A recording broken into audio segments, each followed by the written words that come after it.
నమస్కారం, నేను మీ సిరి. Welcome to నిన్ను కోరి. ఈ రోజు కథ ప్రణేమ ప్రళేమ పార్ట్ 182. రచించిన వారు బృందా గారు. ఇక కథలోకి వెళ్తే, నిన్ను ఎన్నిసార్లు కిస్ చేసినా ఆ ఫస్ట్ కిస్ ఫీలే వేరు వర్ష. ఆ సీన్ రీక్రియేట్ చేస్తే చాలా బాగుంటుంది కదా అన్నాడు విశ్వ అల్లరిగా. వర్ష నవ్వి, నీకు ఫ్యాంటసీలు బాగానే ఉన్నాయి బావా. ఆ సీన్ రీక్రియేట్ చేయాలి అంటే ఫస్ట్ వర్షం పడాలి కదా అంది. అవును, ఆ సీన్కి వర్షమే హైలైట్ అని వేలితో ఆమె బుగ్గపై రాస్తూ, వర్షంలో తడిచి ముత్యంలా మెరిసిపోయే నా ముద్దుల వర్షపై ముద్దుల వర్షం కురిపిస్తే భలే ఉంటుంది అన్నాడు ఇంటెన్స్ వాయిస్తో. అతని మాటలకు చూపులకు వర్ష బుగ్గలు సిగ్గుతో ఎరిపెక్కగా, మత్తు చల్లుతున్న అతని కళ్ళను చేతితో మూసేసి అతని పెదవులపై చిన్నగా ముద్దు పెట్టి కళ్ళపై నుండి చేయి తీసేసింది. అందంగా నవ్విన విశ్వ ఆమె భుజంపై తలవాల్చి ఆమె చేతి వేళ్లను అతని వేళ్లతో లాక్ చేసి, ఇందాక అత్తతో ఫోన్లో ఏదో ఫైటింగ్ చేస్తున్నట్టున్నావు అని అడిగాడు. అవును, ఆషాఢానికి రమ్మంటే వెళ్ళలేదు కదా. ఆషాఢం వారంలో అయిపోతుందట. మన ఇద్దరినీ రమ్మంది శ్రావణి పట్టి కట్టించడానికి. ఇది కూడా మిస్ చేస్తే ఇంకోసారి నాతో మాట్లాడను అంది. అత్తయ్య ఇలాంటి ఆచారాలను ఎక్కువగా పాటిస్తారు కదా. నువ్వు వెళ్ళినందుకు చాలా ఫీల్ అయి ఉంటారు. చాలా అంటే చాలా ఫీల్ అయింది.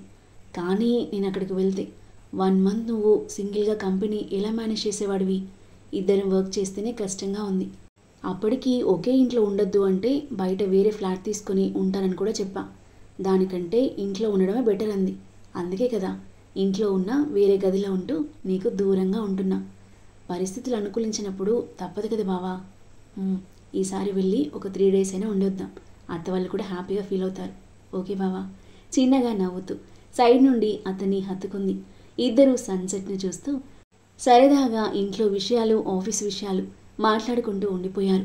ఇంట్లో వాళ్ళతో ఫోన్ మాట్లాడుతూ గార్డెన్లోకి వచ్చింది ప్రణవి. నాన్న, ఇప్పుడు బయలుదేరుతాను. అత్త అమ్మమ్మ ఉండమంటున్నారు కానీ నాకు ఆఫీస్ వర్క్ ఉంది. అలాగేరా, నీ ఇష్టం. సరే నాన్న, బాయ్ అని ఫోన్ పెట్టేసి లోపలికి రాబోతున్న తనకి పక్కన చెట్టుకి సంపంగి ఫ్లవర్ కన్నులకు ఇంపుగా కనిపించింది. వావ్, చాలా బాగుంది, స్మెల్ బాగుంటుంది కదా అనుకుంటూ తనకన్నా ఎత్తులో ఉన్నదాన్ని పైకి ఎగురుతూ అందుకోవడానికి ప్రయత్నిస్తుంది.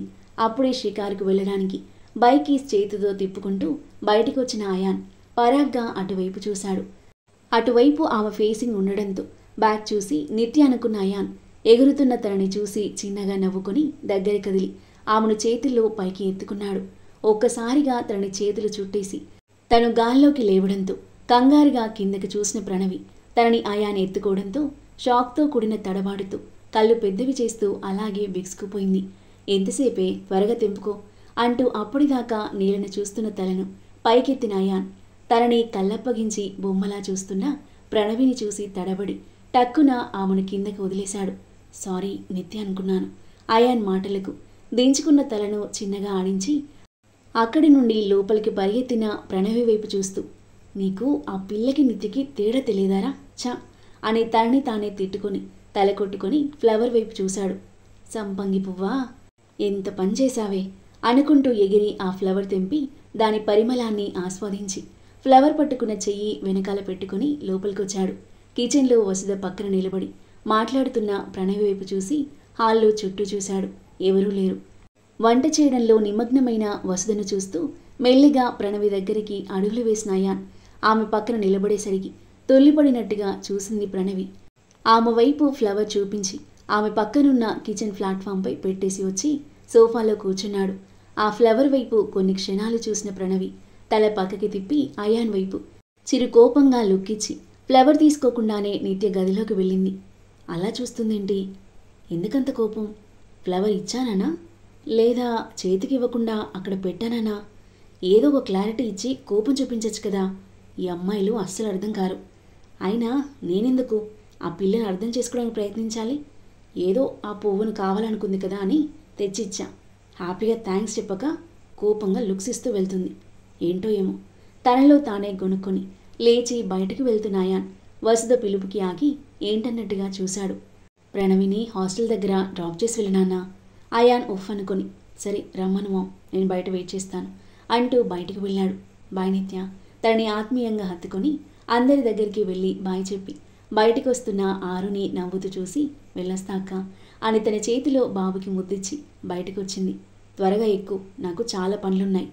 అయినా నేనిచ్చిన పువ్వు తీసుకోలేదు కానీ నా బైక్ ఎక్కుతున్నావా? అయాన్ ఏదో ట్రాన్స్లో అంటుంటే ఆ మాటలు విని ప్రణవి మోము చిన్నబోయింది.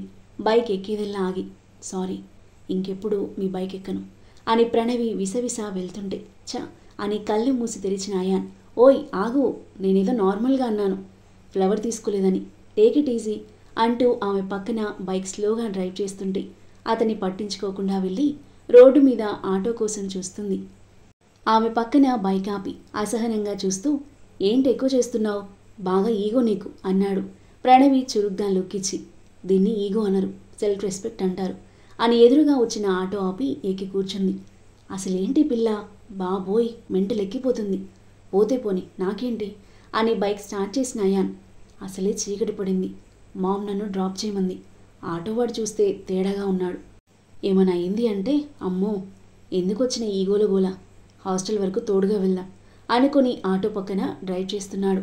అతన్ని చూసి తల తిప్పేసుకుని స్ట్రైట్గా చూస్తున్న ఆమె తల మీద ఒక్కటి పీకాలన్న ఫ్రస్ట్రేషన్ని కంట్రోల్ చేసుకుని సైలెంట్గా బైక్ డ్రైవ్ చేస్తున్న అయాన్ హాస్టల్ దగ్గరలో ఆటో దిగి ప్రణవి హాస్టల్కి నడిచి వెళ్తుంటే తన పక్కనే బైక్పై స్లోగా వెళ్ళసాగాడు.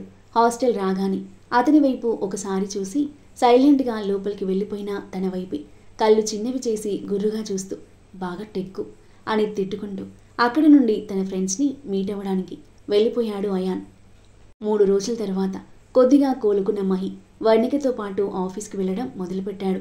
వైదేహికి ఫీవర్ తగ్గినా ఇంకా నీరసంగా ఉంది. అభి వాళ్ళతో కాసేపు మాట్లాడి గదిలోకి వచ్చిన మహేంద్ర బెడ్కి ఆనుకొని కూర్చొని పరధ్యానంగా ఉన్న వైదేహి పక్కన కూర్చొని వైదేహి అని పిలవడంతో తల తిప్పి చూసింది. 3 రోజుల నుండి బయటికి రాకుండా గదికే పరిమితమయ్యావు, కాసేపలా గార్డెన్లోకి వెళ్దాన్రా, ప్రశాంతంగా ఉంటుంది అని ఆమె చేయి పట్టుకోగా చేయి విడిపించుకొని మొహం తిప్పుకొని స్ట్రేట్గా చూస్తుంది వైదేహి. ఏమైంది వైదేహి నీకు, ఇంకా ఎన్ని రోజులని జరిగిందని మనసులో పెట్టుకొని నువ్వు బాధపడుతూ నన్ను బాధ పెడతావు? ఎలాంటి పరిస్థితుల్లో నేను ఆ నిర్ణయం తీసుకోవాల్సి వచ్చిందో నీకు క్లియర్గా చెప్పాం కదా, ఇప్పుడు వాణి కూడా లేదు, ఇంకా ఎందుకు అదే విషయం గురించి ఆలోచిస్తూ హెల్త్ పాడు చేసుకుంటున్నావు అని అడిగాడు బాధగా. మౌనమే వైదేహి సమాధానమైంది. ఏ విషయం గురించి నువ్వు మదనపడుతున్నావో చెప్తేనే కదా తెలిసేది అని కొన్ని క్షణాలు ఆమెనే చూసిన మహేంద్ర, ఒకవేళ నువ్వు మహి గురించి ఆలోచిస్తున్నట్లయితే వాడి గురించి నువ్వు టెన్షన్ పడాల్సిన అవసరం లేదు. తల్లిపోయి పుట్టడి దుఃఖంలో ఉన్నవాడికి ఈ ఇంట్లో అయినా కాస్త ఓదార్పు దొరుకుతుంది అని ఇక్కడికి తీసుకొద్దాం అనుకున్నా నా కొడుకుగా. మహేంద్ర మాటలకు తల తిప్పి చూసింది వైదేహి. కానీ వాడు రావడానికి ఒప్పుకోలేదు వైదేహి. ఎందుకో తెలుసా, నాది మన ఫ్యామిలీది రిప్యుటేషన్ పోకూడదు అని, అసలు నేను వాడి తండ్రిని అని ఈ లోకానికే తెలియకూడదని, ఎప్పటికీ నిజాన్ని బయటపెట్టకూడదు అని నా చేత అభిచేత బలవంతంగా ఒట్టువేయించుకున్నాడు వైదేహి. బాధగా అన్న మహేంద్ర మాటలకు ఒక్కసారిగా విస్తుపోయింది వైదేహి. అవును, మన గురించి మనకన్నా ఎక్కువ ఆలోచించే గొప్ప మనసున్నవాడు మహి. వాడికి మహేంద్రవర్మ కొడుకు అనే ఐడెంటిటీ మీద కానీ మన ఆస్తులు అంతస్తుల మీద కానీ ఎలాంటి ఆశ లేదు. వాడిని నా కొడుకుగా ప్రపంచానికి పరిచయం చేయకుండా మా నోర్లు నొక్కేశాడు. తనంతట తానుగా ఎప్పటికీ బయటపెట్టాడు. ఈ నిజం మన మధ్యనే ఉంటుంది. వాడి విషయం గురించి నువ్వు ఆలోచిస్తూ ఉంటే ఆలోచనలు మాని ప్రశాంతంగా ఉండు. వాడిపై కోపం మాత్రం పెంచుకోకు. వాడు ఏ పాపం చేయలేదు, అయినా శిక్ష అనుభవిస్తున్నాడు. ఎంత కాదన్నా నా కొడుకువాడు. తల్లిని పోగొట్టుకుని తీవ్ర బాధలో ఉన్నాడు. ఒక తండ్రిగా కష్టసుఖాల్లో తోడుగా ఉండి వాడి బాగోగులు చూసుకునే బాధ్యత నాకుంది. వాడి వల్ల మన కుటుంబంలో కానీ సమాజంలో కానీ ఎలాంటి సమస్య రాదు. లేనిపోని భయాలు టెన్షన్లు అన్నీ నీ మైండ్లో నుండి తీసేసి ప్రశాంతంగా ఉండు. నీకేమైనా అయితే నేను తట్టుకోలేను అని చెప్పి ఆమె తల మీద చెయ్యి వేసి నిమిరి బయటికి వెళ్తున్న మహేంద్ర వైపే బ్లాంక్గా చూస్తుంది వైదేహి. నిజంగా మహిత ఆయన నుండి ఏం ఎక్స్పెక్ట్ చేయట్లేదా? ఇంత నిస్వార్థంగా ఎలా ఆలోచిస్తున్నాడు? అస్సలు నమ్మలేకపోతుంది వైదేహి. ఆలోచిస్తూ బెడ్పై వాలిపోయింది. అభి గదిలోకి వచ్చేసరికి చీర కట్టుకుని రెడీ అయ్యి తలలో మల్లెపువ్వులు పెట్టుకుంటుంది ఆరు. డెలివరీ అయినప్పటి నుండి బారసాల రోజు తప్ప రోజు లాంగ్ టాప్స్ నైట్ డ్రెస్లు మాత్రమే వేసుకునే ఆరు ఈరోజు శారీ కట్టుకుని స్పెషల్గా కనిపిస్తుంది అతని నయనాలకు. Light blue colour simple georgette శారీలో మల్లెపూలతో ముద్దుగా ఉన్న ఆమెను అపురూపంగా చూస్తూ దగ్గరికి అడుగులు వేశాడు అభి. మిర్రర్లో అతని రూపాన్ని చూసి అతని వైపు తిరిగిన ఆరు మెడలు చేతులు వేసి, ఏంటి మేడం ఈరోజు చాలా స్పెషల్గా కనిపిస్తున్నారు అని అడిగాడు ఓరగా చూస్తూ. మన తోటలో మల్లెపూలు విరుబూసాయి. చిన్నత్తయ్య పెద్ద మాల కట్టి పెట్టుకోమనిచ్చింది. పువ్వులు డ్రెస్ మీద పెట్టుకుంటే ఏం బాగుంటాయని చీర కట్టుకున్నా అంతే అంది క్యూట్గా నవ్వుతూ. నీకు అంతే, నాకు కాదు అని ఆమె జడలో మల్లెపూలు స్మెల్ గట్టిగా పీల్చి వదిలి, ఈ స్మెల్కే మత్తెక్కేస్తుంది. అలాంటిది నువ్వింత ముద్దుగా రెడీ అయితే నాకెంత కష్టం చెప్పు. అసలే కొన్ని నెలల నుండి బ్రహ్మచర్యం పాటిస్తున్నాను అన్నాడు చూపుల బాణాలు గుచ్చుతూ. ఆ మాటలకు ఆరు సిగ్గుతో నవ్వుతుంటే చిరు కోపంగా చూసి, ఇంకా ఈ నవ్వుతో డోస్ పెంచకు అంటూ ఆమె మెడ చుట్టూ చేయి వేసి దగ్గరికి తీసుకున్నాడు. అయినా శ్రీవారు, మిమ్మల్ని ఇంకా నాకు దూరంగా ఎవరుండమన్నారు? నేనిప్పుడు బానే ఉన్నాను కదా అంది మెల్లిగా. బానే ఉన్నా నీ విషయంలో నేను అస్సలు రిస్క్ తీసుకోను. Let's wait few more days అంటూ ఆమె నుదురికి నుదురు ఆనించాడు. అలాగే శ్రీవారు, నేను వెళ్ళి నిత్య దగ్గర నుండి బాబుని తీసుకొస్తా. పాలు పట్టే టైం అయింది అని అతని పెదవులపై చిరు ముద్దిచ్చి వెళ్ళబోయిన ఆరు నడిం చుట్టూ చేయి వేసి దగ్గరికి లాక్కుని గాఢంగా ఒక ముద్దు పెట్టి వదిలాడు. ఆరు సిగ్గుపడుతూ చూస్తుంటే. ముద్దంటే ఇలా ఉండాలి, అలా అంటిముట్టినట్టు కాదు, అర్థమైందా అని చిలిపిగా కళ్ళెగిరేశాడు. బాగా అర్థమైంది. ఒక పిల్లాడికి బాబైనా ఈ చిలిపి అల్లరి చేష్టలు ఏం తగ్గలేదు మీలో అని అతని బుగ్గగిల్లింది. Hello madam, బాబేంటి? నేను తాతనైనా ఈ చిలిపితనం ఇలాగే ఉంటుంది అన్నాడు ఓరు చూపులతో మీసం మెలేస్తూ. చాలండి, ఇంకాసేపు ఆగితే మీ కొడుకు అల్లరి మొదలవుతుంది. మీ అల్లరి కట్టిపెట్టి నన్ను వదిలేండి. ఓకే డియర్ అంటూ అవి వదలగానే క్షణాల్లో అక్కడి నుండి మాయమైన ఆరో వైపు చూసి నవ్వుకొని నిఖిల్కి ఫోన్ చేస్తూ బెడ్పై కూర్చున్నాడు అభి. మరో 5 రోజులు ఇట్టే గడిచిపోయాయి. ఆషాఢం ముగియడంతో కృతిని తీసుకురావడానికి పూణే బయలుదేరాడు ఆది. ఉదయం 11 గంటలకు అత్తింటికి చేరుకోగా నవ్వుతూ సాదరంగా ఆహ్వానించారు అందరూ. అందరితో పాటు కూర్చొని యోగక్షేమాలు మాట్లాడుతూ ఉన్న అతని కళ్ళు కృతి కోసం వెతుకుతుంటే అతని గమనించిన వైషు చిన్నగా నవ్వుకుని, కృతి గదిలో ఉందన్నయ్య, పిలుస్తాను అంది.